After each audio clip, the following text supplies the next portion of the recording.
Je ne vais même pas passer par 65 chemins, je sors un livre. Aïe caramba les copinous de la Bogosita, j'espère que vous allez bien. Alors, comme vous avez pu le voir, je sors un livre. Et pour les personnes qui me suivent depuis de nombreuses années, c'est peut-être pas quelque chose de ouf parce que vous allez vous dire, mais Soline, tu as déjà sorti le livre Self-Love, du coup, pourquoi pourquoi pour toi c'est un truc de ouf? Mais il faut savoir que le livre Self-Love que j'avais sorti en 2018, c'est un livre qui était auto-édité. Ça veut dire quoi? Ça veut dire que tu écris ton petit texte sur Word, sur Page, sur Canva, comme tu as envie. Et puis, tu importes ton petit PDF. Alors, dans mon cas, c'était via Amazon. J'ai importé mon petit truc tranquillement sur Amazon. J'ai fait ma petite tambouille. J'ai essayé de faire ma petite mise en page comme j'ai pu. La couverture, j'ai tellement galéré qu'au final, c'était mon ex-fiancé devenu ami qui m'avait aidé, etc. et tout, parce que je galérais grave à comprendre le format de la couverture, machin, etc. Et même si j'étais extrêmement fière de moi, j'ai toujours fait une différence entre sortir un livre parce que de moi-même, je suis allée importer quelque chose sur Amazon. Ça aurait pu être Amazon, ça aurait pu que je fasse appel à une imprimerie, etc. Mais c'était quelque chose qui venait de moi. Là où dans ce cas précis, j'ai signé dans une maison d'édition. Il faut savoir que pour moi, c'est quelque chose qui fait genre un peu irréel parce que je n'ai jamais pensé que c'était quelque chose que j'aurais pu faire.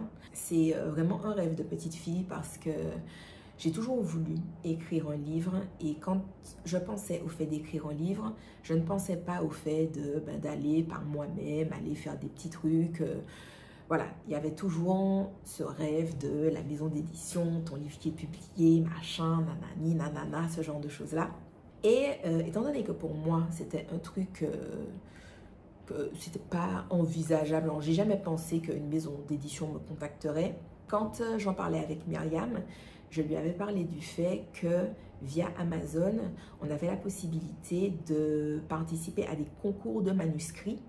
Et en fait, soit si tu gagnais, soit si tu faisais partie des meilleurs manuscrits, ce genre de choses-là, tu pouvais être sélectionné pour être signé en maison d'édition. Et du coup, le plan que j'avais, c'était de me dire, meuf, tu vas travailler sur des manuscrits.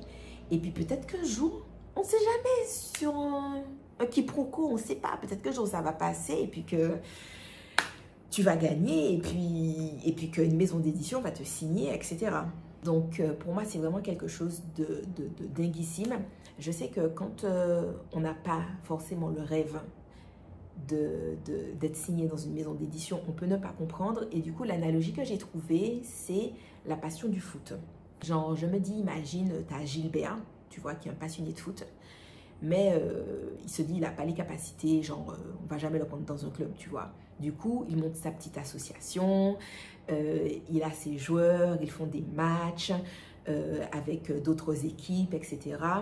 Et c'est génial parce que même s'il n'est pas dans un club, ça reste du travail de fourni. Il a dû monter son association, ils doivent avoir, je sais pas moi, leur uniforme de foot, il faut qu'ils aient un lieu où s'entraîner, donc ça veut dire qu'il faut quand même, par exemple, je sais pas, avoir un accord de la mairie, enfin, bref, je veux dire, le fait que Gilbert ne soit pas en club, ça ne veut pas dire que Gilbert est une sombre merde ou je sais pas quoi, tu vois, genre on est content pour Gilbert, les gens sont contents d'aller voir son équipe faire des matchs, machin, on se dit ouais Gilbert tu gères trop, c'est trop cool, mais genre il y a une véritable différence entre Gilbert qui a monté son association et par exemple un club, j'en sais rien moi, un club national ou international qui un jour lui envoie un mail en lui disant Gilbert, c'est toi.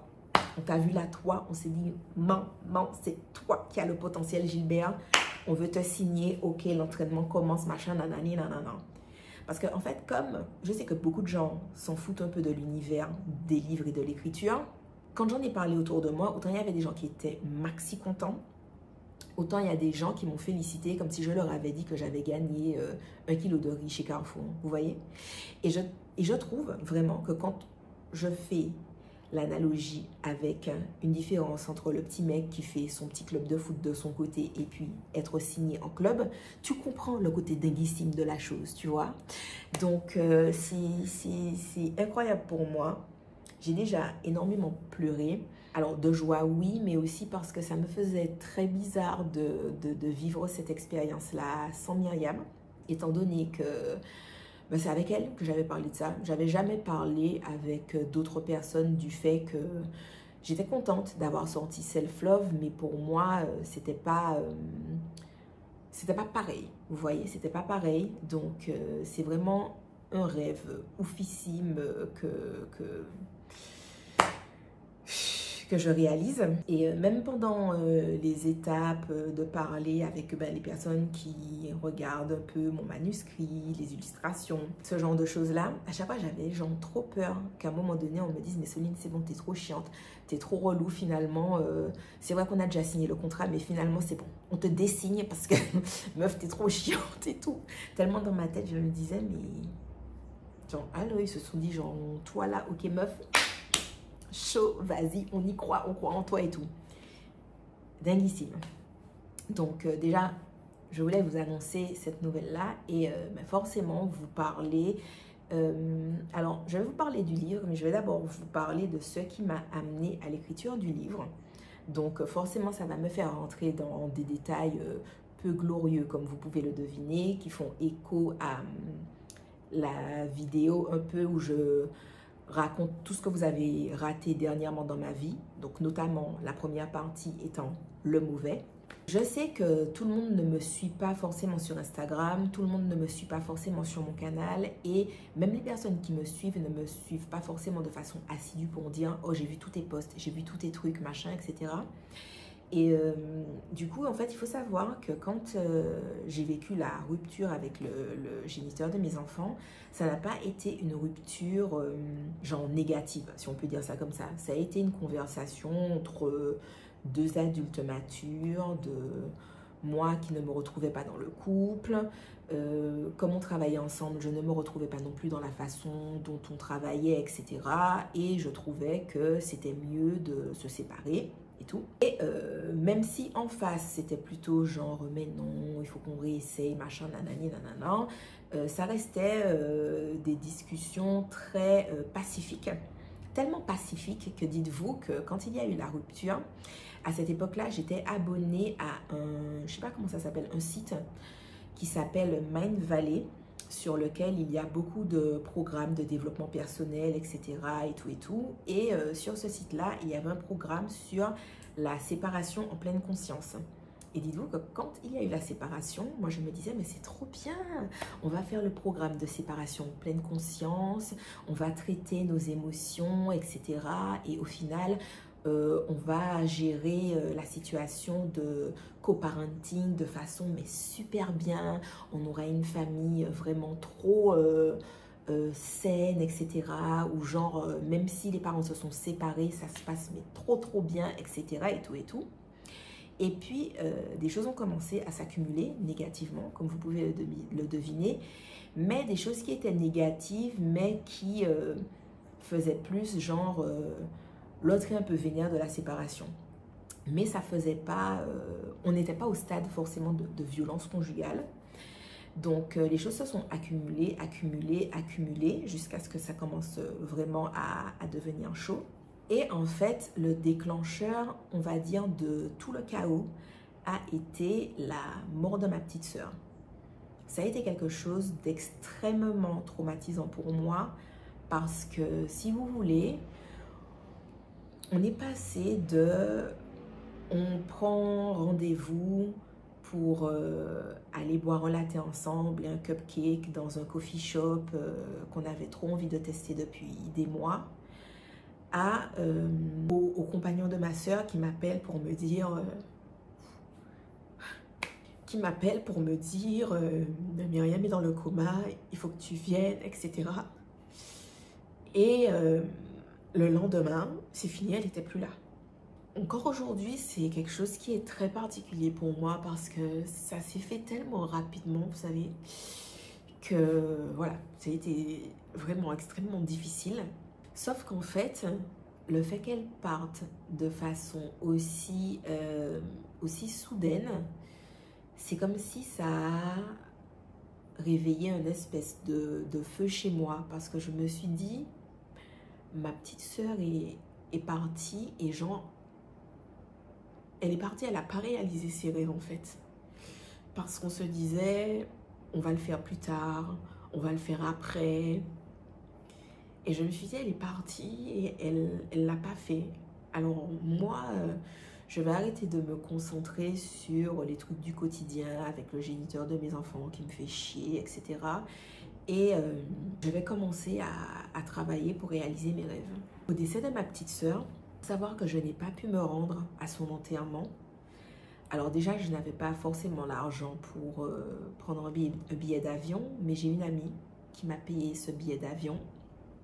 Et le géniteur des enfants m'a dit, ah ben vas-y, va bronzer, profite bien de la plage, mais en revenant, je ne te garantis pas que les enfants seront là.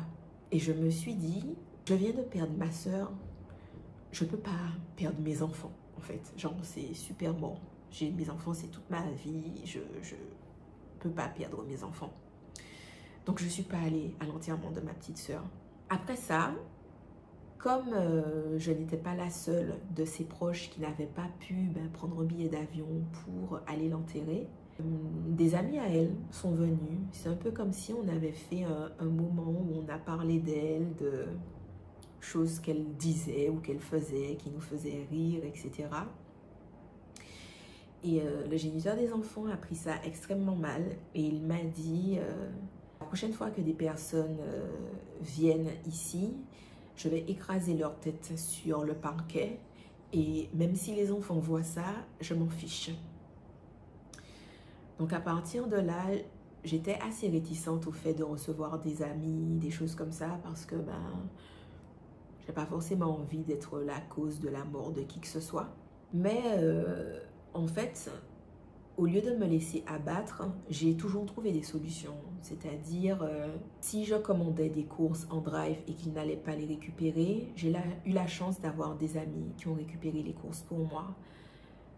Vu qu'ils utilisaient l'argent qu'il y avait sur ma carte bleue, eh bien, je me suis ouvert un compte en ligne où j'avais mon PA qui me dépannait avec des sous. Parfois des copines aussi qui me dépannaient avec des sous. Ou si c'était pas ça, elles m'achetaient du lait pour les enfants, elles m'achetaient des couches, des choses comme ça. Et en fait, le catalyseur d'absolument tout le chaos qui a suivi tient juste derrière moi.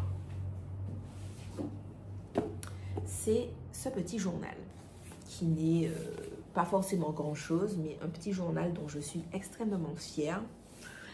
En fait, faut savoir que Myriam et moi, on adorait tout ce qui est journal, papeterie, ce genre de choses-là. Et on avait tendance à acheter beaucoup de journaux et puis à ne pas forcément les utiliser. On écrivait, tu écris 3-4 lignes dans un journal et puis après ça, tu passes chez Emma, tu vois un nouveau journal qui est trop joli et puis tu l'achètes et puis tu te retrouves avec 45 carnets chez toi. Enfin bref, voilà. Et je me suis dit que j'allais faire un journal, enfin un petit carnet en sa mémoire. Et en fait, j'ai vraiment pensé ce carnet-là vraiment en hommage par rapport à elle. Par exemple, elle voulait se faire un tatouage de papillon, donc la couverture, c'est un petit papillon avec des fleurs. Même le nombre, en fait tout est calculé. Par exemple, elle aimait les mandalas végétaux, donc à l'intérieur du journal, il y a des petits mandalas parce qu'elle aimait beaucoup les livres de coloriage pour adultes. Dans le journal, il y a 9 mandalas à colorier pour les 9 années qu'on a passées ensemble, puisque vous savez, avant, on n'était pas forcément en contact, etc. Et du coup, il y a des mandalas à colorier il y a des mandalas à colorier toutes les 27 pages parce que du coup, elle est décédée à 27 ans. Enfin bon, je pourrais parler de ce carnet-là énormément parce que il y a beaucoup de choses qui lui rendent hommage, comme vous pouvez comprendre. Elle me disait tout le temps que j'étais une guerrière, de pas oublier que j'étais une guerrière. Donc j'ai écrit un petit poème pour les guerrières dessus. Et en fait, en bas des pages, il y a des petits mini-poèmes.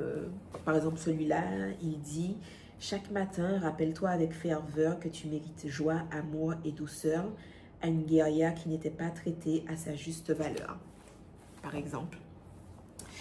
Et comme elle aimait bien tout ce qui était motif végétal, ce genre de choses-là, etc., il y a des pages avec des petits motifs, etc. et des pages blanches parce que ce que j'aime dans les carnets, c'est de pouvoir faire ce que je veux, c'est-à-dire que si je veux dessiner, je peux dessiner, si je veux écrire, je peux écrire. J'aime pas écrire quand il y a des traits, donc voilà. J'ai ma propre façon de fonctionner, genre, par exemple, j'en avais parlé en début d'année, j'ai fait un audit de vie. Je l'ai mis de cette façon-là. Enfin, vous voyez, j'aime bien pouvoir utiliser mes carnets comme j'en ai envie en coulant des petits trucs à gauche, à droite, etc. Et ce carnet a été le début de la fin. C'est-à-dire que j'y ai travaillé et quand je l'ai reçu, c'est quelque chose qui a mis le géniteur de mes enfants dans une rage folle parce qu'il m'a explicitement dit que il aurait aimé que ça soit lui qui m'inspire ce carnet et pas ma sœur. Et en fait, à partir de là, ça a été un véritable trou noir. Parce qu'il faut savoir qu'avant ça, même si les choses n'allaient pas, il me parlait, vous savez, en me disant « Oh mon Dieu, tu es un être humain exceptionnel, tu es sublime, tu es magnifique, tu as toutes les qualités et les capacités, tu es brillante. Oh, tu sais, je complexe par rapport à toi parce que c'est toi qui as acheté tout ce qu'il y a dans la maison, c'est toi qui as subvenu aux besoins de toute la famille, etc. Tu vas voir, je vais travailler dur. C'est de ma faute s'il y a les dettes parce que c'est moi qui ai fait de la merde, etc. Je vais tout rembourser et je vais te reconquérir, etc. » Et moi, j'étais en mode, je te demande juste de quitter la maison, voilà, je ne demande rien d'autre. Et lui, il était en mode, laisse-moi juste le temps d'économiser un peu pour que je prenne mon propre appartement, patati patata et tout et tout. Et en fait, à partir du moment où ce carnet est arrivé, il a jugé en fait que... En fait, je ne sais absolument pas ce qu'il a jugé, parce que je ne suis pas dans la tête de cet être humain. Mais le carnet a été le catalyseur pour lui à commencer à véritablement me traiter comme de la merde, à me dire que sans lui, je n'étais rien, que je ne servais à rien, que je n'avais aucune utilité, que je n'avais aucun talent, etc. Et à me compliquer la vie, en fait, de plus en plus, de plus en plus. Et en fait, plus il corsait les choses, plus je continuais ma route. Par exemple, vous savez, j'ai toujours aimé cuisiner. Ça a toujours été une passion pour moi depuis toute petite. Mais il s'est mis à me mettre dans tellement de difficultés que ça devenait difficile pour moi, soit de faire des courses, que ce soit financièrement, que ce soit dans le fait de me déplacer, etc. Et en fait, je me suis mise à faire les choses moi-même. J'ai des enfants, si vous me suivez sur Instagram, vous le savez, qui mangent énormément. Et par exemple, au lieu d'aller acheter 1 kilo de pâtes à 2 ou 3 euros, je me suis mise à acheter... alors, en Martinique, les prix ne sont pas les mêmes à Paris, mais par exemple, à aller à Lidl, à acheter de la farine, à faire mes pâtes moi-même, à faire le pain pour les enfants, les gâteaux pour les enfants, etc. À faire tout moi-même, parce que comme ça me revenait moins cher.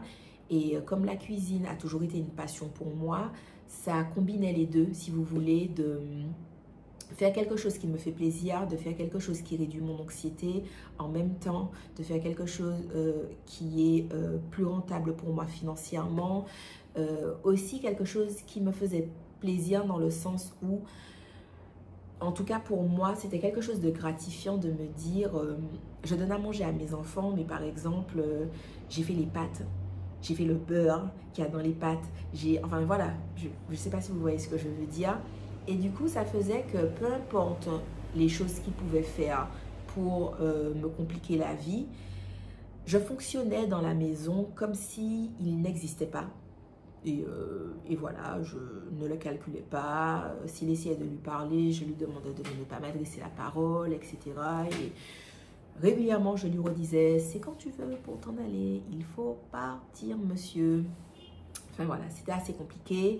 Moi, de mon côté, j'avais déjà fait mes démarches de logement, etc. Mais comme vous pouvez le supposer, c'est pas parce que tu as fait une démarche pour partir, pour trouver un logement, qu'en un claquement de doigts, ça se fait. Pareil pour les assistantes sociales. Entre le moment où j'ai pris un rendez-vous et le moment où j'ai eu une date de rendez-vous, il y avait quand même 1 mois et demi qui s'était écoulé. Donc, c'était vraiment quelque chose. Il y a beaucoup de dingueries qui se sont passées. Et en fait, plus le temps passait, plus il avait cette paranoïa de rentrer complètement sous et de me dire que je le trompais. Alors déjà, on ne peut pas tromper quelqu'un quand on est séparé, mais que je faisais venir des hommes dans la maison, etc. Alors que la seule chose que je faisais, c'était de m'occuper de mes enfants, d'aller faire des petites courses, d'aller à l'épicerie du coin, d'emmener mes enfants au parc, enfin voilà. Et puis tu sais, quand tu es traumatisé comme ça par quelqu'un qui t'insulte, ta soeur qui est décédée, etc. Enfin, je pense que chaque personne est différente, mais en tout cas, moi, mon premier réflexe n'a pas été de me dire « Et si je me trouvais un nouveau copain ?» Mais ce serait génial dans la vie, genre absolument pas. Vous voyez, genre absolument, absolument pas. Ces paranoïas augmentaient de plus en plus, de plus en plus. De temps en temps, il faisait allusion au fait qu'il pouvait m'arriver quelque chose. Régulièrement, il me disait qu'il allait tuer mon père parce qu'il faut savoir que mon père l'appelait régulièrement pour lui dire « Je viens de perdre une de mes filles, je ne vais pas en perdre une deuxième, donc tu as vraiment intérêt à te gérer. » Soit à partir de la maison, soit à te gérer, ne lui adresse pas la parole, n'adresse pas la parole aux enfants, ne les regarde pas, ne leur parle pas, etc.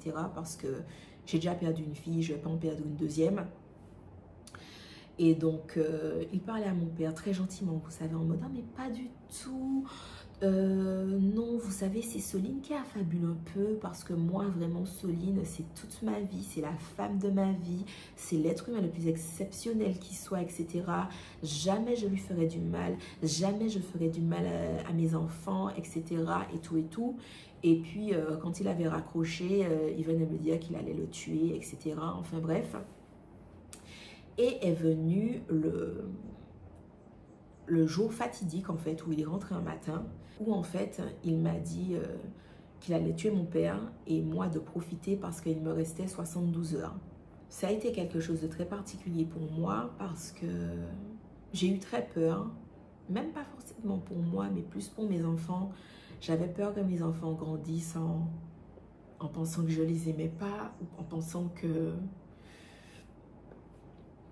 j'avais pas pu me battre pour eux, etc.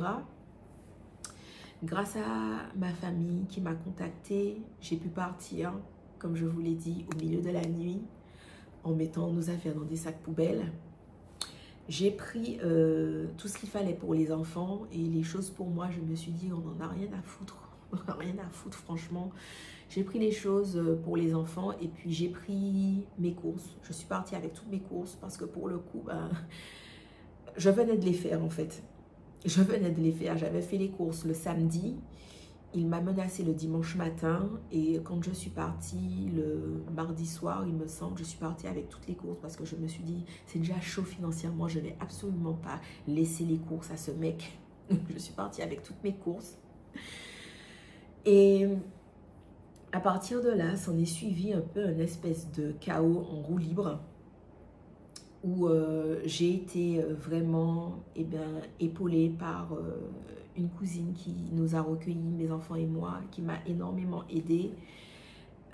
J'ai atterri en Martinique un peu par hasard parce qu'en fait, j'avais trop peur de rester chez ma cousine parce qu'il m'avait fait savoir qu'il savait où on était, qu'il savait qui gardait mon chat.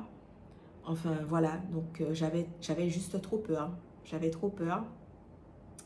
Et donc, je suis arrivée en Martinique et c'était prévu que je reparte en fait. C'était prévu que je reparte parce que j'avais un logement où j'aurais pu me rendre avec mes enfants et il m'a fait savoir qu'il connaissait l'adresse de ce logement. Voilà. Et je me suis dit, je ne vais pas retourner et avoir peur comme ça pour ma vie.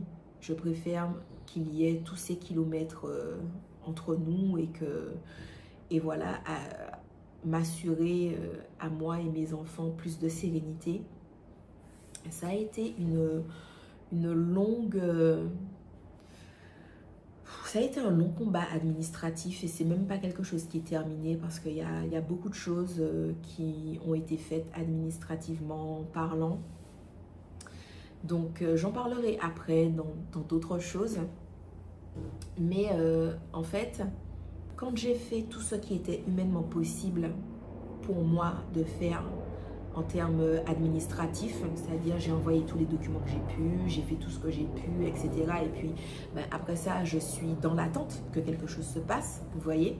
Je me suis dit, je ne vais pas rester dans l'attente et puis me tourner les pouces. Je ne vais pas rester dans l'attente et puis genre regarder Netflix, etc. Je me suis dit, tiens, quelque chose que j'aime faire, c'est écrire.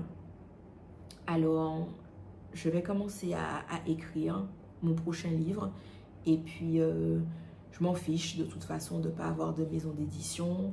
J'ai déjà fait mon premier livre en auto-édition via Amazon. Je ferai la même chose pour celui-ci.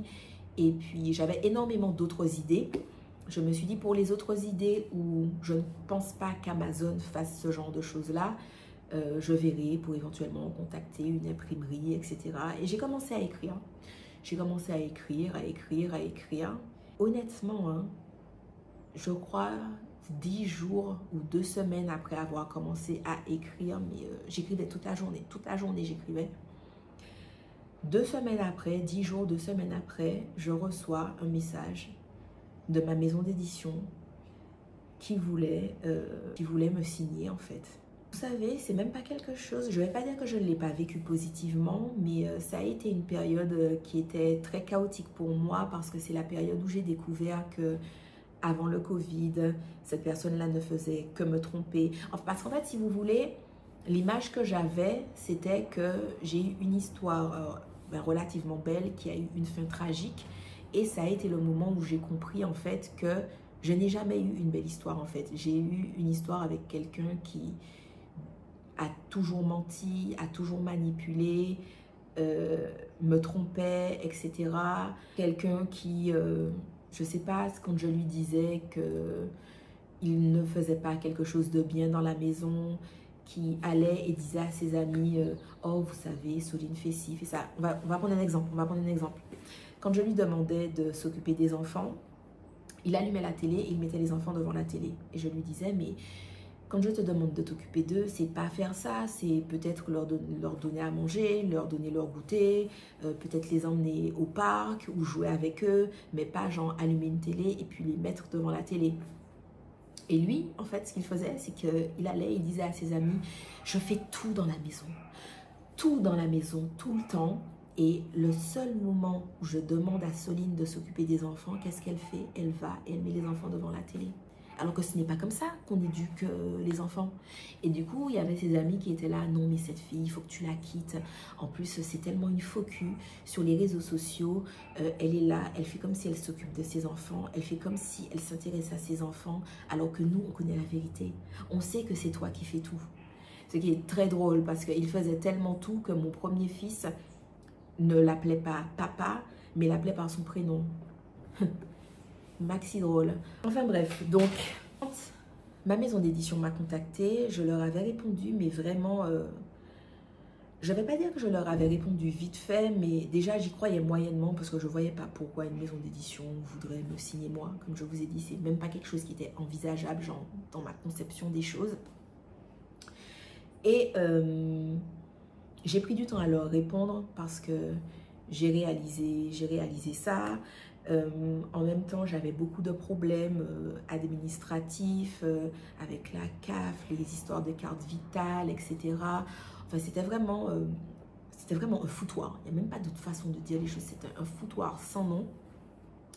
Et ils m'ont relancé pour me dire « Hey Soline, on est toujours là et on aimerait toujours discuter avec toi pour signer et voir ce qu'on peut faire côté publication de livres, machin, nanani, nanana. » Et j'étais pétrie de peur et je me suis dit, bah, tu sais quoi, meuf, YOLO, tu vois, genre, ça te coûte quoi? Rien. J'ai pris mon rendez-vous, on en a discuté et puis pas si longtemps que ça après, j'avais signé et on commençait à travailler sur l'art de la résilience, trouver sa sérénité dans son chaos.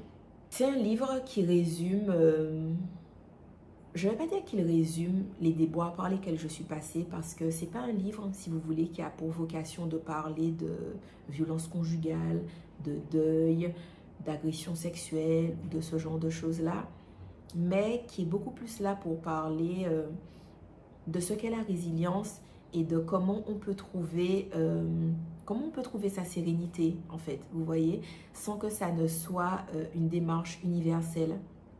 Parce que aujourd'hui, sur les réseaux sociaux, vous savez, il y a beaucoup de gens qui parlent développement personnel et puis qui te disent qu'ils ont la solution à ton truc, etc. Là où moi, je considère que les solutions, elles sont en nous, en fait. Et que selon son vécu, selon sa façon d'être, selon sa façon d'appréhender les choses, selon comment on réfléchit, selon énormément de choses, on n'aura pas la même façon d'exprimer sa résilience que quelqu'un d'autre, que le voisin.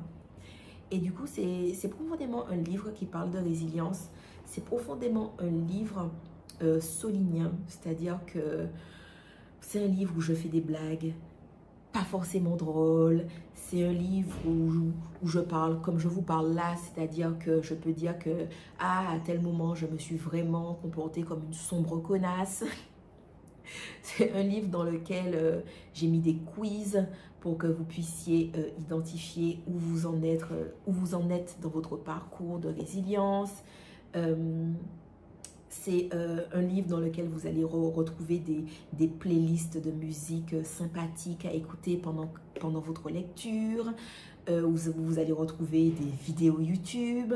C'est un livre avec des illustrations. Alors, c'est pas un livre illustré, mais avec des petites touches, etc. par-ci, par-là. C'est un livre où je retrace comment on envisageait la résilience dans l'Antiquité, versus comment la psychologie moderne envisage la résilience. C'est un livre où je vais te dire que je suis allée me faire une tisane parce que j'avais mal à la gorge et que j'adore étudier les plantes. Et 2 chapitres plus loin, je vais te parler de neuroplasticité du cerveau et de pourquoi certaines personnes naissent en étant plus résilients que d'autres. Là où d'autres personnes, ils vont acquérir la résilience en faisant des efforts conscients, etc. C'est vraiment un livre fucking solinien. Et j'avais pas envie, en fait, de faire un livre qui soit... Je vais pas dire un livre barbant, mais j'adore lire. Donc, peu importe le format, je vais lire. Mais j'avais envie que ça soit un livre accessible, même aux personnes qui ne sont pas forcément des férus de lecture, etc. Et voilà, je vais vous en reparler plus longuement. Mais voilà, c'est un livre qui parle de résilience, je parle de choses qui ont pu m'arriver dans ma vie, etc. Et puis, il y a énormément d'hommages à Myriam, forcément, dans le livre. Ne serait-ce que la couverture, j'ai choisi des fleurs qu'elle aimait, j'ai choisi des plantes qu'elle aimait. Voilà, il y a beaucoup de choses qui lui rendent hommage. Et voilà. Donc, mon livre sera en précommande. Pendant 45 jours. Et au-delà de ces 45 jours-là, si on a atteint le nombre de précommandes nécessaires, il sera publié officiellement dans toutes les librairies, Fnac, Cultura, Amazon, etc. Patati patata. Donc, on croise les doigts pour que ça se fasse et que j'atteigne le minimum requis pour être officiellement publié. Mais écoutez, je me rassure en me disant que même si ce n'est pas le cas, au moins j'aurais vécu ce premier rêve, j'aurais touché du doigt ce rêve de me dire que une maison d'édition a cru en moi pour me signer, pour publier mon livre. Et voilà, je vais m'arrêter là parce que la vidéo est déjà extrêmement longue et je vous parlerai du lancement chaotique, de comment j'ai fait pour surmonter le chaos du lancement, etc. J'aurai beaucoup d'anecdotes à vous faire part. Je vous parlerai aussi plus profondément du livre. Mais voilà, c'était ma grande nouvelle. Et je vous remercie franchement pour tous les messages d'amour que j'ai pu recevoir déjà depuis le mois de novembre, depuis que je suis partie. Et puis depuis aussi mon retour plus fréquent sur les réseaux sociaux, sur Instagram, tout l'amour depuis mon retour sur YouTube. Et je suis juste très contente et très reconnaissante. Et je vous fais plein de petits bisous. Et puis on se dit à la prochaine dans une autre vidéo.